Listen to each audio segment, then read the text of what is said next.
সম্মানিত সুধী, আসসালামু আলাইকুম। ডিজিটাল বাংলা হেলথ টিপসের পক্ষ থেকে সবাইকে স্বাগতম। ডিজিটাল বাংলা হেলথ টিপসের আসল উদ্দেশ্য হলো সমগ্র বাঙালি জাতিকে বিভিন্ন ভেষজ উদ্ভিদ সম্পর্কে স্বাস্থ্য সচেতন করে তোলা।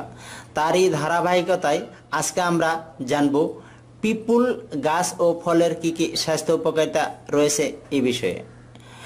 পিপুল গাছ বা ফলটি বাংলাদেশের সর্বত্রই বনে জঙ্গলে ঝোপঝাড়ে অবলীলায় অটোমেটিকলি জন্মে থাকে।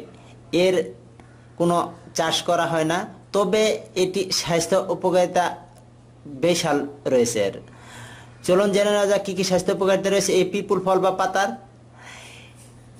এটি সাধারণত আমরা ভেষজ উদ্ভিদ হিসেবে অনেকই ব্যবহার করে থাকি। অনেকগুলি রোগের কাজ করে এই পিপুল ফল পাতা। চলুন জেনে নিই। এটি সাধারণত শ্বাসকষ্ট, তারপর কৃমিনাশক, আমবাত, গিটেবাত, জ্বর, ক্ষুধামন্দা, ভাব, অজীর্ণ, অরুচি, হৃদরোগ, কৃমি, পাণ্ডুরোগ ইত্যাদি ছাড়া আরও অনেক রোগের কাজ করে এই পিপুল ফল ও এই পিপুল পাতা। কিভাবে ব্যবহার করবেন এই পিপুল ফল ও পিপুল পাতা? এটি বিভিন্নভাবে ব্যবহার করা যায়। এটি সাধারণত পিপুল ফলগুলি অথবা পাতা শুকিয়ে নিয়ে গুঁড়া করে পানির সঙ্গে খাওয়া যায়, অথবা এটি কাঁচা অবস্থায় সংগ্রহ করে এটি ভাজি করেও খাওয়া যায়। এই পিপুল ফল ও পাতা যদি ভাজি করে অথবা শুকনো করে গুঁড়ো করে নিয়ে নিয়মিত 1 সপ্তাহ থেকে 15 দিন খেতে পারেন, তাহলে আপনার সাধারণত অজীর্ণ ভাব, শ্বাসকষ্ট, অরুচি ভাব, পেট ফাঁপা, গ্যাস্ট্রিক, হৃদরোগ, কৃমিনাশক হিসেবেও ব্যাপক ভালো কাজ করবে এই পিপুল ফল ও পাতা।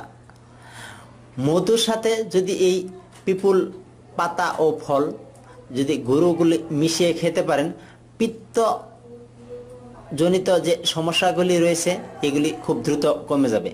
মেদরোগের জন্য এই পিপুল ফল ও পাতা ব্যাপক ভূমিকা রাখে। যাদের মেদ বাড়তি রয়েছে বা চর্বি রয়েছে, তাদের হৃদরোগের ঝুঁকি রয়েছে বেশি। তারা এই পিপুল ফল বা পাতা খেয়ে এই সমস্যা থেকে পরিত্রাণ পেতে পারেন। তো সম্মানিত সুধী, আজকে আমরা জানলাম এই পিপুল ফল ও পাতার স্বাস্থ্য উপকারিতা সম্পর্কে।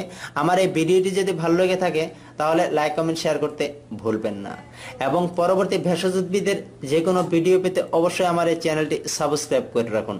আল্লাহ হাফেজ।